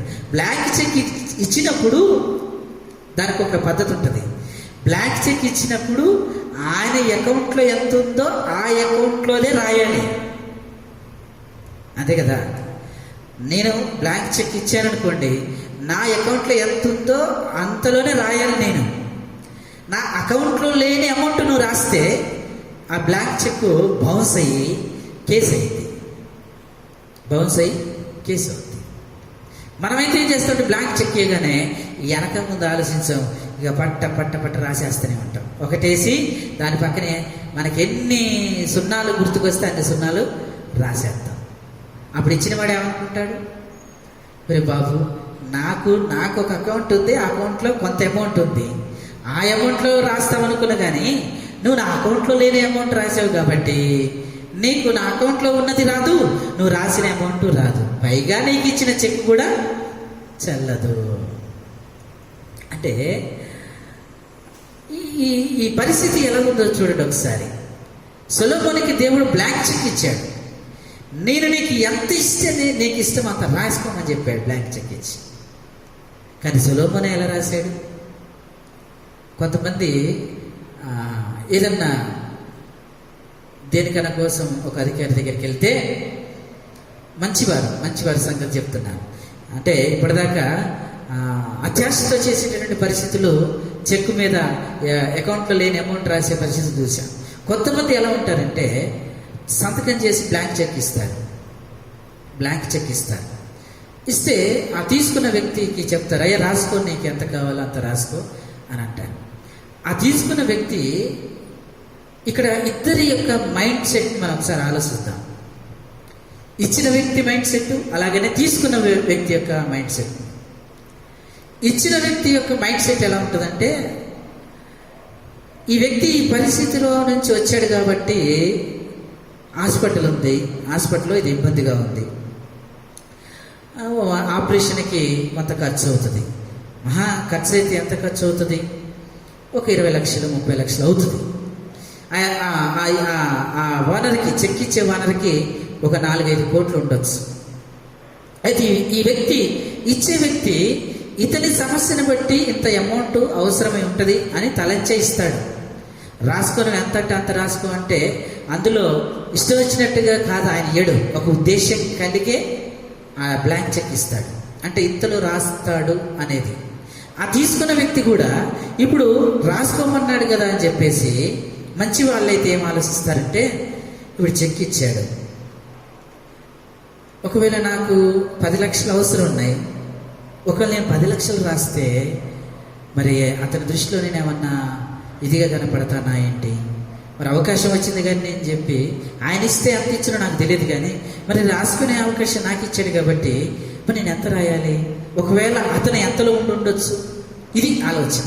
ఒక మంచి వ్యక్తి చేసే ఆలోచన ఏంటంటే, ఆ ఇచ్చే వ్యక్తి నాకు ఎంత ఇవ్వాలనే ఆలోచనతో ఈ చెక్ ఇచ్చి ఉండొచ్చు అని ఆలోచించి, ఒకవేళ ఇద్దామనుకున్న వ్యక్తికి ఒక 15 లక్షలు ఇద్దామని ఆలోచన ఉంది చెక్ ఇచ్చిన వ్యక్తికి. కానీ రాసుకునే వ్యక్తికి ఎలా ఉందంటే, ఒకవేళ ఆయన నాకు ఇంత అవసరం ఉంది కాబట్టి దాంట్లో సగవన్నా ఇస్తాడేమో, సరే నాకు ఒక 7 లక్షలు కావాలి అని రాస్తాడు. రాసి ఏమంటాడు తెలుసా? అయ్యా ఇది రాశాను, ఒకవేళ మీరు అనుకున్న దానికి ఎక్కువ ఏమని రాశానంటే, లేదయ్యా, లేదు భలే ఉన్నావు, నేను అనుకున్నది వేరే, నువ్వు రాసింది వేరేలే, కానీ చెక్ తీసుకెళ్ళి బ్యాంకులో మార్చుకో అంటాడు. ఎందుకు? ఈయన చెప్పటం ఒక ఆలోచనతో చెప్పాడు. ఆ తీసుకున్న వ్యక్తి కూడా తన ఆలోచనని గ్రహించిన వాడై, ఇచ్చిన వ్యక్తి యొక్క ఆలోచన గ్రహించిన వాడై దాని మీద ఎంతవరకు రాయాలో అంతవరకు రాసుకుంటాడు. సొలొమోను జీవితంలో కూడా యాస్టీజ్ అలాగనే జరిగింది. దేవుడు బ్లాంక్ చెక్ని ఇచ్చాడు.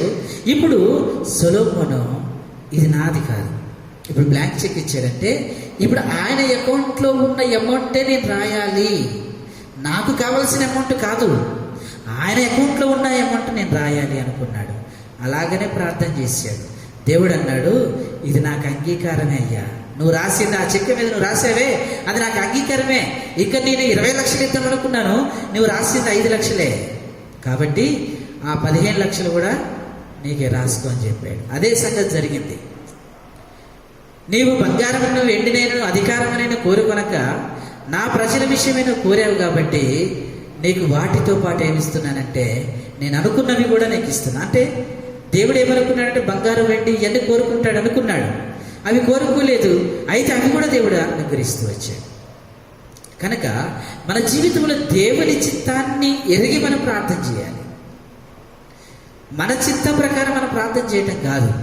దేవుడు ఏ ప్రార్థన ఆలకిస్తాడు, ఎలా చేస్తే ఆలకిస్తాడు అని మనము దేవుని చిత్తాన్ని, దేవుని అకౌంట్లో ఏ ప్రార్థనలకైతే జవాబు ఉందో ఆ ప్రార్థనలే మనం చేయాలి. ఇక్కడ వాడనావికులు చేస్తున్నటువంటి ప్రార్థన అదే మనకు కనబడుతూ ఉంది. కనుక 1 యోహాను పత్రికలో ఒక మాట రాయబడుతూ వచ్చింది, 5వ అధ్యాయము 14వ వచనం. 1 యోహాను పత్రిక 5వ అధ్యాయము 14వ వచనం. 1 యోహాను పత్రిక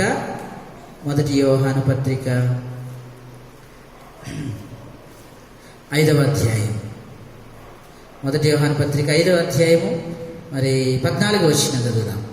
5:14. ఆయనను బట్టి మనకు కలిగిన ధైర్యం ఏదనగా ఆయన చిత్తానుసారముగా మనం ఏదడిగినను ఆయన మన మనవి ఆలకించు. ఆయన చిత్తానుసారంగా అడగాలి. ఆయన ఆలోచనలో ఉన్న ఆలోచనలు మనం గ్రహించి ప్రార్థన చేయాలి, అడగాలి. కనుక ఓడలో ఉన్నటువంటి నావికులు అన్యులైనప్పటికీ కూడా వాళ్ళు ఎలా ప్రార్థన చేస్తున్నారంటే దేవుని చిత్తాన్ని ఎరిగి ప్రార్థన చేస్తూ ఉన్నారు. ఇది మరి 3వ అంశంగా మనకు కనబడతా ఉంది. వారి ప్రార్థనలో 3వ అంశంగా కనబడతా ఉంది. కనుక ఇంకా 2 అంశాలు ఉన్నాయి. నేను గబగబ చదివించి ఎక్కువగా వివరించను, చెప్తాను, సమయం ఎక్కువైపోతా ఉంది. 14వ వచనం 4వ అంశం. ఇప్పటిదాకా 3 అంశాలు చూసాము ప్రార్థనలో. మొట్టమొదటి దేవుడిని గ్రహించారు, 2వది తమ జీవితంలో దేవతలుగా భావించి తీసేశారు, 3వది దేవుని చిత్తాన్ని ఎరిగి ప్రార్థన చేస్తున్నారు, 4వది ఏం చేస్తున్నారో చూద్దాం. 14వ వచనం. కాబట్టి వారు, యెహోవా నీ చిత్త ప్రకారం నీవే దీన్ని చేసేటివి, ఈ మనిషిని బట్టి మమ్మును లయము చేయకము. మమ్మును లయము చేయకము. మమ్మును లయము చేయకము. మమ్మును అనే మాట చూశారు. ఇది ఏకవచనం కాదు. ఇదే వచనం బహువచనం, ఏకవచనం కాదు. వాళ్ళ అంటే బహువచనం. అక్కడ ఉన్న వారంతా కూడా ఏమని ప్రార్థన చేస్తున్నారంటే, ఈ మనిషిని బట్టి మమ్మును లయము చేయకము అనంటే వారందరూ కలిసి ప్రార్థన చేస్తున్నారు. ఒక్కరు ప్రార్థన చేయట్లే కదా, ఒక్కరు ప్రార్థన చేయట్లే, వాళ్ళందరూ కలిసి ప్రార్థన చేస్తున్నారు. మమ్మును అనే మాటను చూస్తే వారందరూ కలిసి దేవుణ్ణి మొరపెడుతున్నట్టుగా మనకు కనబడతా ఉంది. నిజంగా వారందరూ కలవటం అనేది చాలా ఆశ్చర్యకరమైన సంగతి, తెలుసా అండి? చాలా ఆశ్చర్యకరమైన సంగతి. ఎందుకంటే 5వ వచనంలో ఏముందంట? కాబట్టి 5వ వచనం, మొదటి అధ్యాయం 5వ వచనం. కాబట్టి నావికులు భయపడి ప్రతివాడు తన తన దేవతను ప్రార్థించి, అంటే అక్కడ ఉన్నటువంటి ప్రతి వ్యక్తికి ఒక దేవత ఉన్నాడు అని అర్థమవుతుంది. అర్థమవుతుందండి? ప్రతి వ్యక్తికి ఒక దేవత ఉన్నాడు, ప్రతి వ్యక్తికి ఒక ఆరాధన ఉంది. ప్రతి వ్యక్తి, అందరూ ఒకే కుటుంబానికి చెందిన వారు కాదు, వాళ్ళంతా ప్రయాణం చేసేవాళ్ళు. ప్రతివాడికి ఒక దేవత ఉంది, ఒక ఊరుంది, ఒక తెగ ఉంది, ఒక జాతి ఉంది, ఒక భాష ఉంది, వారు ఆరాధించే ఒక తత్వం ఉంది. అంటే డిఫరెంట్ ప్రజలు వాళ్ళు, డిఫరెంట్ తెగలకు సంబంధించినటువంటి వారు. వారి భాషలు వేరే, వారి పద్ధతులు వేరే, వారి దేవతలు వేరే. ప్రతివాడు తమ తమ దేవతలను కలిగిన వాడే. తన దేవతకు ప్రార్థించారని రాయబడింది. తెగ వేరు, కులం వేరు, మతం వేరు, పద్ధతులు వేరు, తీరు వేరు, ఆలోచనలు వేరు, మనుషులు వేరు, అన్ని పరిస్థితులు వేరే. కానీ ప్రార్థన చేసేవరికి ఇప్పుడు వీళ్ళంతా కలిసి ఏమని చేస్తున్నారంటే మమ్మును అంటారు. అంటే వీరందరూ కలిసి ఇప్పుడు ప్రార్థనలో ఐక్యత కలిగి ప్రార్థన చేస్తున్నారు. వీళ్ళు, వారి పరిస్థితులు వేరే, అంటే వారి దేవతలు వేరే, అయినా కూడా వీరు దేవునికి ప్రార్థన చేసే విషయానికి వచ్చేసరికి వాళ్ళ కులం కానీ, వాళ్ళ మతం కానీ, వారి యొక్క పేరు కానీ, వారి దేవతను కానీ, వారి యొక్క రంగు కానీ, దేన్ని, వారి యొక్క ప్రాంతాలను కానీ వాళ్ళు పట్టించుకోకుండా ఇప్పుడు ప్రార్థన చేయటానికి ఐక్యతగా కూడారు.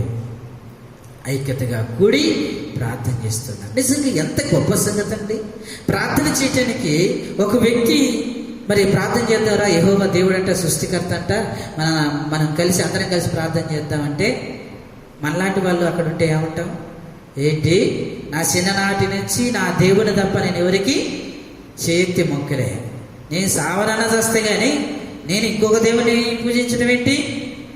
చేస్తే నువ్వు చేసుకో, నీకు అంత భయం ఉంటే నువ్వు చేసుకో, నా జోలికి ఎందుకవుతావు, నా పెద్దలు ఊరుకోరు, నా యొక్క తెగ ఊరుకోదు అని సావనన్నా చేస్తా, పానమైన ఎత్తగానే నేను అట్లాంటి పరిస్థితి అట్టు చేస్తా అంటే వాళ్ళ పరిస్థితిలోనికి వెళ్ళి ఆలోచిస్తే నాకు తెలిసిన సందర్భాలు అనిపించింది. వాళ్ళ మతం వేరు, వాళ్ళ యొక్క పరిస్థితులు వేరు, ఎక్కడెక్కడి నుంచో వచ్చి ఉంటారు కదా. అయినా కూడా వీళ్ళు ప్రార్థన చేసేసరికి వీరంతా కలిసిపోయి ప్రార్థన చేస్తున్నారే. వారి మతం వేరు, కులం వేరు, పరిస్థితులు వేరు. అంటే ప్రతివాడు కూడా అన్ని విడిచిపెట్టి వారి మతాన్ని, కులాన్ని, వారి యొక్క పద్ధతులను అన్ని విడిచిపెట్టి ఇప్పుడు ప్రార్థన చేయటానికి అందరు కలిసికట్టుగా ప్రార్థన చేస్తా ఉన్నారు. అన్నిలండి వీళ్ళు, దేవుడు అంటే తెలియదండి వీళ్ళు, దేవుని యొక్క కార్యాలు తెలియవండి వీళ్ళు. అయినా కూడా వీరి ప్రార్థన ఎలాగుందంటే ఐక్యతతో చేసే ప్రార్థన కనపడతా ఉంది.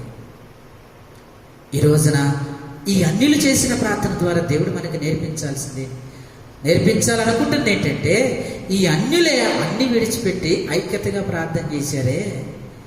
ఈ రోజున ఒక దేవుణ్ణి నమ్ముకున్నాం, ఒక దేవుణ్ణి వెంబడిస్తున్నాం, ఒక మందిరానికి వస్తున్నాం, ఒక దేవుణ్ణి ప్రార్థిస్తున్నాం, ఒక శరీరంలో పాలుగుంపులు కట్టున్నాం, ఒక రక్తంలో మన పానం చేస్తున్నాం. ఇన్ని చేసిన క్రైస్తత్వంలో ఐక్యత అనేది లోపం వస్తూ ఉంది. అక్కడ తెగలు వేరండి, కులాలు వేరండి, మనుషులు వేరండి. అయినప్పటికీ కూడా ప్రార్థనలో వారు ఐక్యతగా చేర్చబడుతూ వచ్చారు. ఈరోజు ఒక దేవుణ్ణి ఆరాధిస్తూ ఒక మందిరానికి వస్తూ ప్రార్థన పరిస్థితికి వచ్చేసరికి ఐక్యతగా లేదు కదా, ఐక్యతగా లేరు. అంటే పరిస్థితి ఇక్కడ మనకి దేవుడు నేర్పిస్తుంది ఏంటి? అందులోనే దేవుడు తెలుసు, దేవుడి కార్యాలు తెలుసు, ఆయన శరీరం రక్తంలో పాలుపంపులు కలిగి ఉంటున్నాం.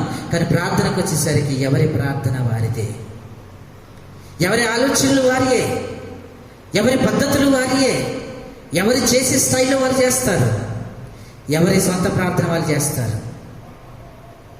ఇలాంటి పరిస్థితులు చూస్తున్నప్పుడు తలదించుకోవాల్సి వచ్చిన పరిస్థితి. నేను ఆ సందర్భంలోనికి వెళ్ళా. వారు అక్కడ ఉన్నటువంటి పరిస్థితులు, ఆ వాడ వాతావరణం, గాలి కొట్టడం, వీళ్ళంతా కూడడం, ఇవన్నీ అక్కడ ఉన్నట్టుగా నేను ఫీల్ అయితే నాకు అర్థమైందంటే తలదించుకోవాల్సి వచ్చింది వాళ్ళ ముందు. నేను మీరు ఇలాంటి తెగల వారైనా ప్రార్థనకు వచ్చేసరికి ఎంత కలిసిపోయి ఉంటున్నారు.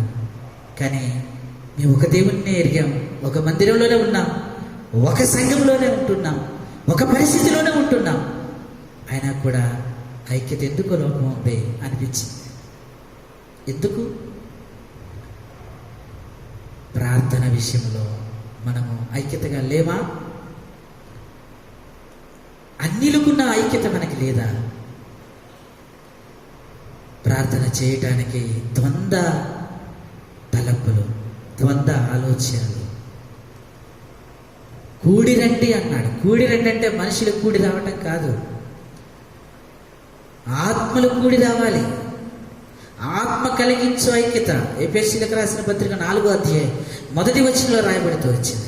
ఆత్మ కలిగించు ఐక్యతను కాపాడుకోవాలి.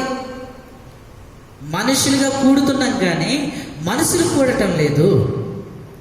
మనుషులైతే దగ్గరగా వస్తున్నాం కానీ మన యొక్క ఆత్మలు ఎవరికి వారుగా దూరంగా ఉంటున్నాయి. ఇలాంటి సమయంలో ప్రార్థన చేస్తే ఆ ప్రార్థన దేవుడు ఆలకిస్తాడంటే ఆలకించడం. వీరి తెగలు వేరు, పద్ధతులు వేరు, తీరు వేరు. అయినా కూడా ప్రార్థనకు వచ్చేసరికి ఎలా ఉందంట? ఐక్యతగా మమ్మును నశింపచేయక అని ప్రార్థన చేస్తున్నారు. కనుక వీరి ప్రార్థన ద్వారా మనం ఎలా ప్రార్థన చేయాలో నేర్పిస్తున్నారు వీళ్ళు మనకి. వాడలో ఉన్నటువంటి అన్యులు మనకి ప్రార్థన ఎలా చేయాలో నేర్పిస్తున్నారు. అందుకనే రోమీలకు రాసిన పత్రిక 6వ అధ్యాయం 1వ వచనం. రోమీలకు రాసిన పత్రిక 6వ అధ్యాయం 1వ వచనం. రోమీలకు రాసిన పత్రిక 6వ అధ్యాయము 5వ వచనం. 6వ అధ్యాయం 5వ వచనం. మరియు ఆయన మరణమున యొక్క సాదృశ్యమందు ఆయనతో ఐక్యత గలవారమైన ఎడల ఆయన పునరుత్థానము యొక్క సాదృశ్యమందు ఆయనతో ఐక్యము గలవారమై ఉందము అంటాడు కదా. ఆయన పునరుత్థానము యొక్క సాదృశ్యమందు ఆయనతో ఐక్యము గలవారమై ఉందుము. ఆయన మరణం యొక్క సాదృశ్యమందు ఆయనతో ఐక్యము కలవారమై ఉంటే ఆయన పునరుత్థానములో ఐక్యత కలిగిన వారమై ఉంటాం. అంటే ఐక్యత అనేది చాలా ప్రాముఖ్యం. ప్రార్థనకి ఐక్యత అనేది చాలా ప్రాముఖ్యం. ఐక్యత లేని ప్రార్థన అంగీకరించబడదు, ఆ ప్రార్థనకు బలం ఉండదు. కనుక ప్రార్థన చేయనప్పుడు మనం ఎలా చేయాలంటే ఐక్యత కలిగి, ఆ వాడలో ఉన్న అన్యులు ఏ రీతిగా కూడి ప్రార్థన చేశారు, పరిస్థితులు వేరైనప్పటికీ కూడా కూడి ప్రార్థన చేశారు. ఇది 4వ అంశం. 5వ అంశాన్ని మనము చూసుకొని ముగించుకుంటాం. 5వ అంశాన్ని చూసుకొని మనం ముగించుకుంటాం. యోనా గ్రంథము 1వ అధ్యాయం 14వ వచనం మళ్ళా చదువుతున్నాను. కాబట్టి వారు, యెహోవా నీ చిత్త ప్రకారం నీవే దీన్ని చేసితివి, ఈ మనిషిని బట్టి మమ్మను లయము చేయకుందుగాక, నిర్దోషిని చంపితిరన్న నేరము మా మీద మోపకుందువుగాక అని మనవి చేశారంట. ఏమని ప్రార్థన చేశారంటే వాళ్ళు, నిర్దోషిని చంపితివన్న, అంతే కదా, నిర్దోషిని చంపితిరన్న నేరము మా మీద మోపుకుందాం. నిర్దోషి ఎవరు ఇక్కడ? నిర్దోషిని చంపితివన్న నేరం మా మీద మోపకమంటాడు అంటారు వాళ్ళు. నిర్దోషి ఎవరు అంటే ఎవరంట నిర్దోషి? యోనా నిర్దోష? ఒకసారి ఆలోచించండి. యోనా నిర్దోష? అసలు ఈ పరిస్థితి అంతా రావడానికి కారణం ఎవరు? యోనా కాదా? వాళ్ళు ప్రాణభయంతో కొట్టిమిట్టాడుతున్న పరిస్థితి రావడానికి కారణం ఎవరు? యోనా కాదా? యోనా ఒప్పుకున్నాడు కదా, నన్ను బట్టే ఈ పరిస్థితి వచ్చిందని ఒప్పుకున్నాడు కదా. ఇప్పుడు దోషిగా తీర్చబడ్డాడు ఆయనను బట్టే ఆ తుఫాను వచ్చింది, ఆ పరిస్థితి వచ్చింది. అంటే దోషిగా మరి యోనా తీర్చబడ్డాడు. అయితే వీరి ప్రార్థన ఎలా ఉందో తెలుసా అండి? వీరి ప్రార్థన, నిర్దోషిని చంపితిమన్న నేరం మా మీద మోపకం అంటారు. అంటే వీళ్ళు ఇంత దోషం చేశారండి. కొద్ది దోషం చేయలేదు. యోనా చేసింది మామూలు విషయం కాదు. మనమే గనక వాడలో ఉండుంటే యోనాని సత్యదక్క ముంచుదాం. లోన పడితే సత్తాడో బత్తాడో మళ్ళీ చేప వచ్చి మింగుద్దేమని ఆ చేపకి అవకాశం ఇవ్వకుండా మనమే జుట్టు పట్టుకొని ముంచి చంపేది వాళ్ళని. నువ్వు చెప్పేటి కదా మాకు ఈ మాయ పరిస్థితులు వచ్చినాయి అని యోనాన్ని చంపేసేవాళ్ళు కదా. అంటే వీళ్ళు యోనా వలన వచ్చిందని తెలుసు, యోనా ద్వారానే ఈ పరిస్థితి వచ్చిందని తెలిసినా వీరి ప్రార్థన ఎలాగుందంటే నిర్దోషిని. అంటే యోనాను వారు దోషిగా చూడట్లే. దోషిగా చూడక ఏం చేస్తున్నారంటే, తెలుసో తెలియక చేశాడయ్యా, తను తెలుసో తెలియక చేశాడు, మేము నిర్దోషిగానే భావిస్తున్నాం.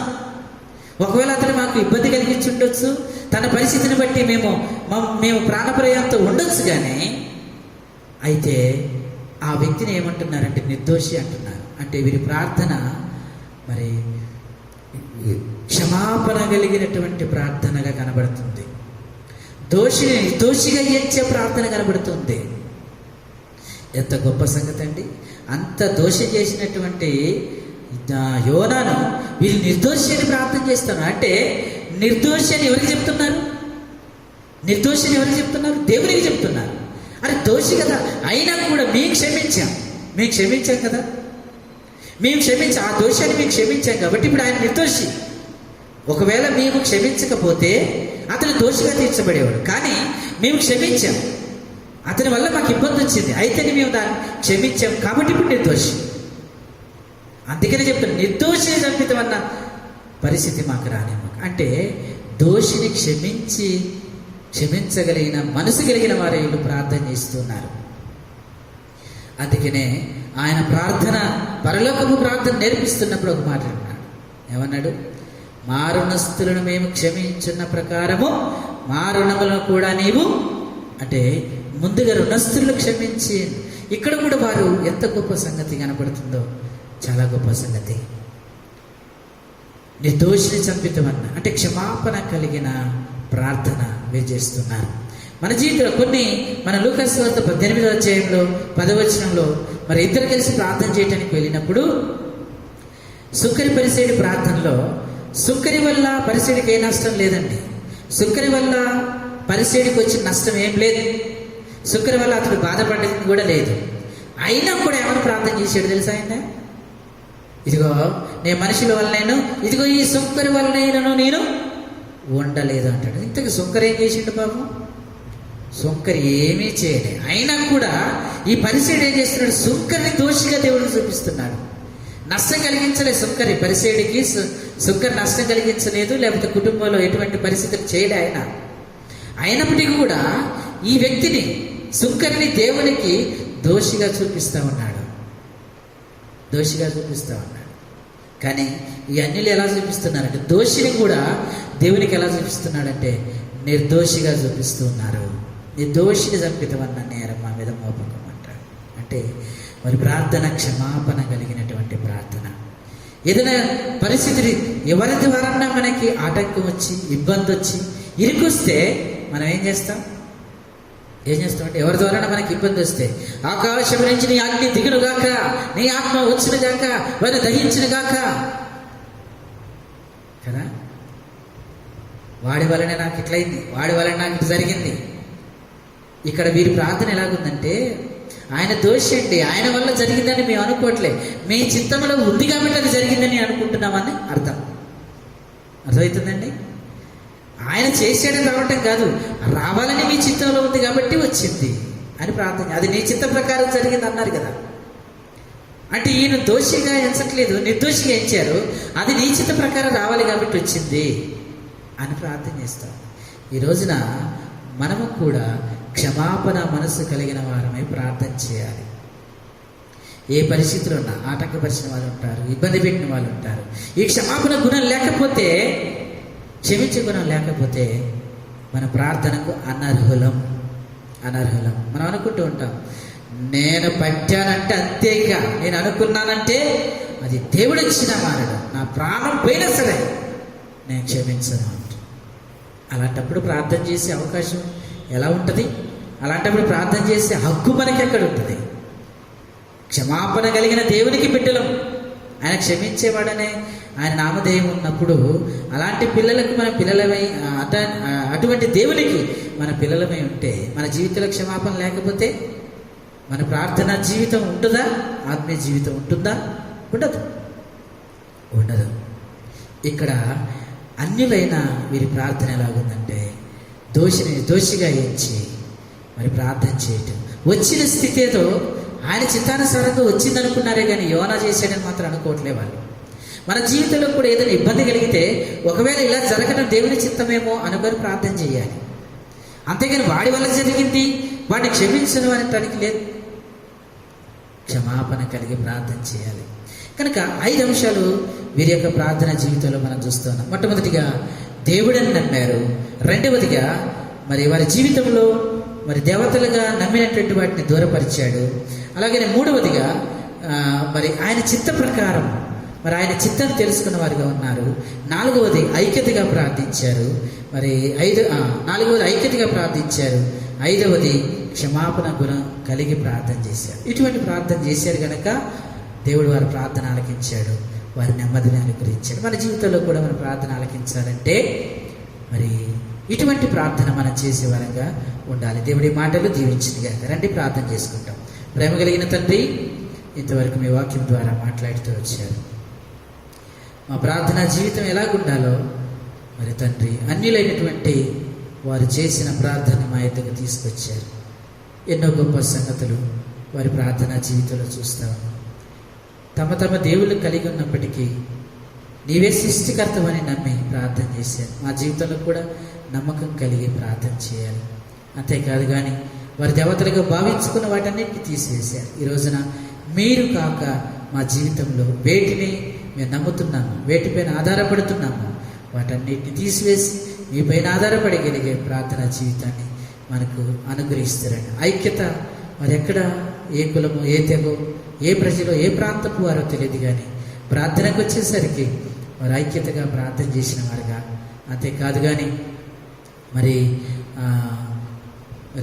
క్షమించి గుణం కలిగినటువంటి ప్రార్థన వారి జీవితంలో చూస్తూ ఉన్నాం. కనుక మేము కూడా మా జీవితంలో ఎటువంటి ప్రార్థన చేయాలో మీరు తెలియపరుస్తూ వచ్చారు. కనుక ఇటువంటి ప్రార్థన చేయనట్లుగా నన్ను మమ్మలను మీరు సిద్ధపరచండి. ఎత్తబడిన వాక్యం నీరు కట్టి ఫలింపచేయండి. ఏలేం మందిర పరిచర్ల కొరకై ప్రార్థన చేస్తూ ఉన్నాం. మీ నామానికి మహిమకరంగా మీరు జరిగించుకోనండి. వారందరి పరిచర్యలు మీరు జ్ఞాపకం చేసుకునండి. ఈ రీతిగా సంఘములో ఉన్న ప్రతి కుటుంబాన్ని పేరు పేరు వరుసలో మీరు జ్ఞాపకం చేసుకోండి. ఎవరు అక్కర్లతో ఉన్నారు, ఎవరు ఇబ్బందుల్లో ఉన్నారు, ఎవరు అనారోగ్య పరిస్థితుల్లో ఉన్నారు, వారందరినీ జ్ఞాపకం చేసుకోనండి. వ్యవసాయ పనులు, చేతి పనులు, ఉద్యోగాలు, వ్యాపారాలు చేస్తున్నటువంటి వారందరినీ జ్ఞాపకం చేసుకోండి. గర్భిణీ స్త్రీలను జ్ఞాపకం చేసుకునండి. డెలివరీ అయిన వారిని జ్ఞాపకం తీసుకునండి. సంతానం లేనటువంటి వారిని జ్ఞాపకం చేసుకునండి. అనారోగ్యంతో బాధపడుతున్నటువంటి వారిని జ్ఞాపకం చేసుకునండి. ఇరుకులు ఇబ్బందుల ద్వారా వెళ్తున్నటువంటి వారిని జ్ఞాపకం చేసుకునండి. ప్రభా, మరి ఆర్థిక ఇబ్బందులు కూడా వెళ్తున్నటువంటి వారిని జ్ఞాపకం చేసుకునండి. ప్రభా, మీరే సహాయం చేయండి. ఆత్మీయంగా సంఘాన్ని, కుటుంబాలుగా మరి సంఘాన్ని మీరు సిద్ధపరచండి. ఈ రీతిగా తండ్రి, కరోనా పరిస్థితుల కొరకై ప్రార్థన చేస్తాను. మరి దేశంలో ప్రభా, ప్రపంచంలో ఈ కరోనా యొక్క పరిస్థితులు ఎంతగానో భయంకరమైన స్థితిలో ఉంటున్నాయి. ఎన్నో కుటుంబాలు విడవబడుతున్నాయి, ఎన్నో కుటుంబాలు నిస్సహాయక స్థితిలోనికి వెళ్ళిపోతున్నాయి, ఎన్నో కుటుంబాలు అంటలేనటువంటి కుటుంబాలుగా చేయబడుతున్నాయి. తండ్రి, మీరే జ్ఞాపకం చేసుకోనండి. ఇది మీ చిత్త ప్రకారం జరిగిందని సూచిస్తాము కనుక తండ్రి, దీనిని మీరే ప్రభా దీన్ని లయం చేయండి ప్రభా. ఈ కరోనా బారిన పడినటువంటి వారందరినీ జ్ఞాపకం చేసుకోనండి. ఆ యొక్క కరోనా పరిస్థితి నుంచి మరి విడుదల పొందినట్లుగా, స్వస్థపరచబడినట్లుగా ప్రభా, వారికి కావలసిన ఇమ్యూనిటీ పవర్ను మీరు అనుగ్రహిస్తారని అడుగుతున్నాం. సహాయం చేయండి.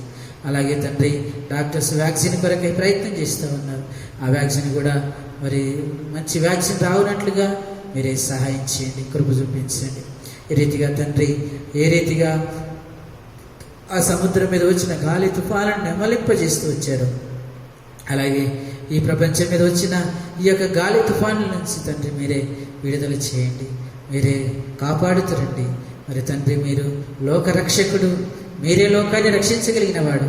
ఈ లోకంలో ఎవరు లేరు కనుక తండ్రి, మీ యొద్దకు వచ్చి మొరపెడతా ఉన్నా, సహాయం చేయండి. మరొకసారి తండ్రి, మరి సంఘమును మమ్మలను మీ కృపగల చేతులకు అప్పచెప్తూ మీ కృపా సత్యాన్ని కోరుకుంటూ ఏ సతి పరిశుద్ధ నామను బట్టి అడిగి వేడుకొనిస్తున్నాం తండ్రి, ఆమేన్. మన తండ్రి దేవుని ప్రేమ, కుమారుడైన యేసుక్రీస్తు వారి కృప, పరిశుద్ధాత్మని అన్యోన్య సహవాసం కూడి వచ్చిన మనకు సంఘముని సహవాసమునకు ఇప్పుడు ఎల్లప్పుడూ సదాకాలం తోడైండి నడిపించునుగాక. ఆమేన్. అందరికీ వందనాలండి. Praise the lord.